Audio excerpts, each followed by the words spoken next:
Drake just learned the hard way that you really don't want to start a beef with Kendrick Lamar. Kendrick just might be the most petty rapper out there, and he proved it in a major way. Not only did Kendrick win 5 Grammys for his song, Not Like Us, which was a direct diss track aimed at Drake, but he also performed that very song at the Super Bowl. If that wasn't embarrassing enough for Drake, Kendrick took things a step further by inviting Serena Williams on stage to do a special dance while he went in on Drake during the performance. You can imagine how that must have felt for Drake. But it seems like Drake wasn't happy at all with Kendrick bringing up his ex, Serena, and things escalated quickly. Drake made it clear that he wasn't going to let this slide, reigniting the beef and taking it to a whole new level. It looks like Drake might be heading back to the studio to drop another diss track in response. But the real question is, how did Kendrick manage to convince Serena to get involved and join him in dissing Drake? Let's break it down. First of all, it probably wasn't that difficult for Kendrick to get Serena to perform with him, especially given the history between her and Drake. Serena really doesn't like Drake, and honestly, I wouldn't be surprised if she was the one who actually asked Kendrick to include her in the performance. This isn't the first time she's been involved with Kendrick's music, either. If you remember, last year at the ESPYs, Serena even did the walk to Kendrick's music, so she's no stranger to supporting his tracks. But why does Serena hate Drake so much?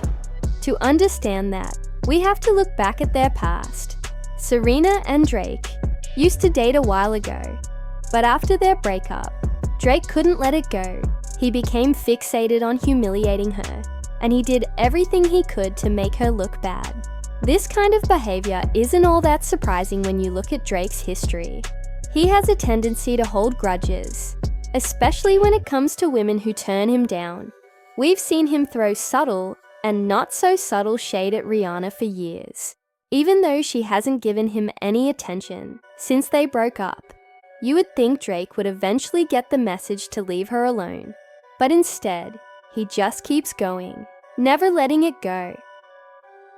Drake's obsession with women in the publics. I didn't end with Rihanna.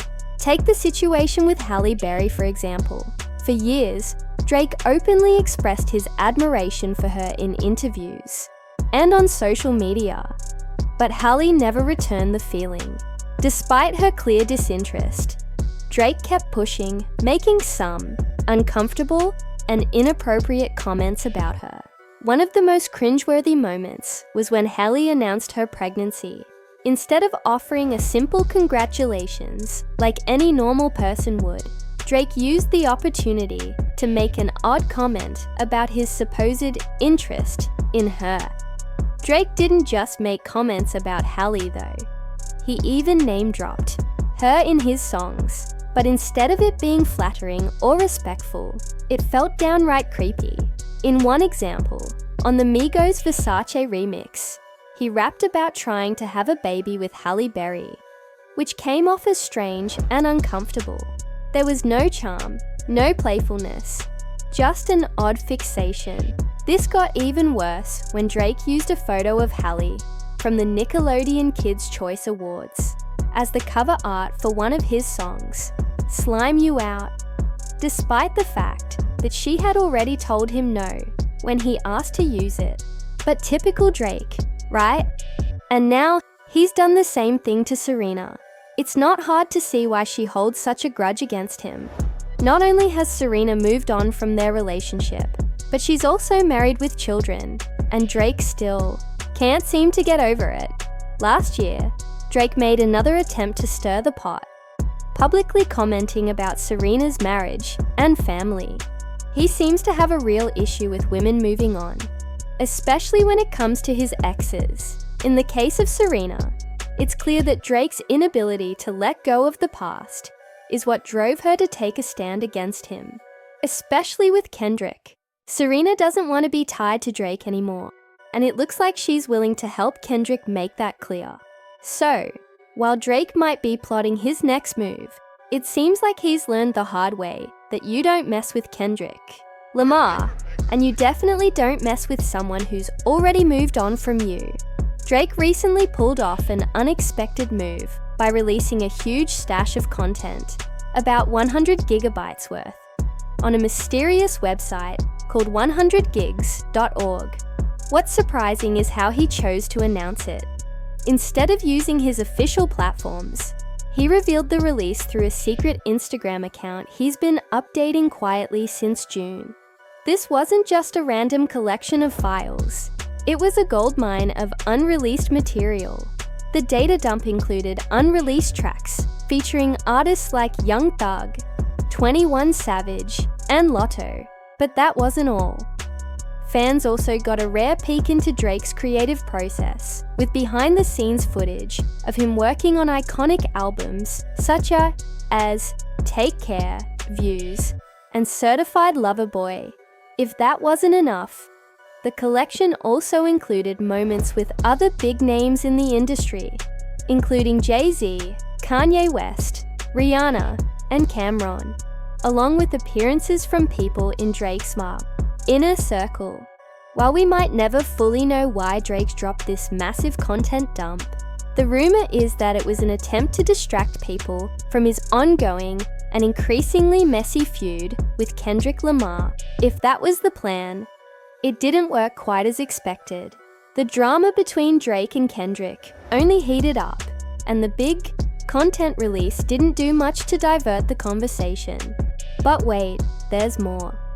As if dropping 100 GB of content wasn't chaotic enough, Drake also threw in a bit of extra tea that made everything even crazier.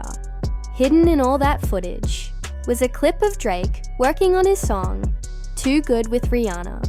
In the video, he casually revealed that the song wasn't actually about Rihanna at all. It was about his other ex, Serena Williams. To make things even more interesting, Drake wasn't talking to a close friend or some industry insider. He was just casually spilling the beans to his mum, Sandra, like it was no big deal. Here's how the conversation went. Drake: I wanted to make a song that, was lighthearted, not too serious. It's about me and Serena, but I wanted to make sure she wouldn't hate me for it, because it's lighthearted. I know Serena well, and I know she'll hear it loud and clear, but it's nothing harsh.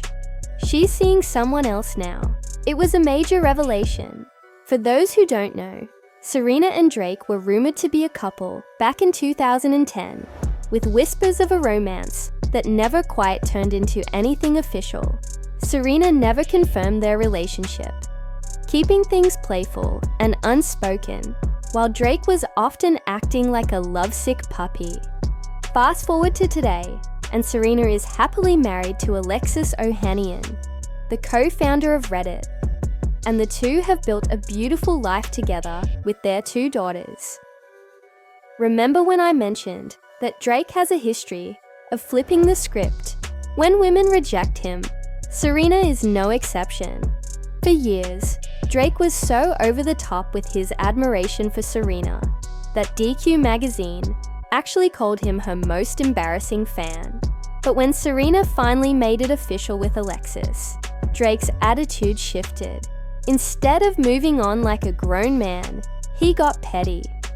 In his song Middle of the Ocean, from his joint album, Her Loss with 21 Savage, Drake took a jab at Alexis, calling him Serena's groupie. This was coming from someone who had spent years publicly pining for Serena in the most embarrassing way possible. In response, Alexis handled it with class. He posted a photo of himself with their daughter Olympia at one of Serena's tennis matches and wrote, "The reason I stay winning is because I'm relentless about being the best at whatever I do, including being the best groupie for my wife and daughter." It was a classy clapback, showing that Alexis had no time for petty drama. When Drake posted that video of himself talking about Serena with his mom, fans quickly put 2 and 2 together. They realized it was his way of responding to the moment. When Serena did a walk to Kendrick Lamar's song, Not Like Us, at the ES Pies, It seemed like Drake was trying to distract from the situation by posting a lot of content, hoping people wouldn't catch on to his true target.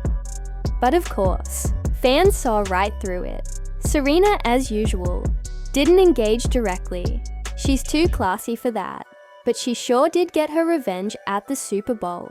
During the halftime show, she did her thing, showing off her walk again. And this time, it was clear it was aimed at Drake. The wild part is that Serena didn't even get paid for her appearance, because artists don't get paid for Super Bowl performances. She did it out of pure spite for Drake.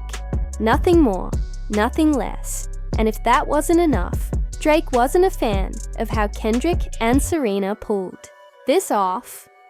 After the Super Bowl, during a performance in Melbourne, Drake changed the lyrics to his song, Knife Talk, saying, "Beef is live. Spoiler alert, I never die." Clearly Drake was feeling salty about Kendrick and Serena, teaming up to take shots at him.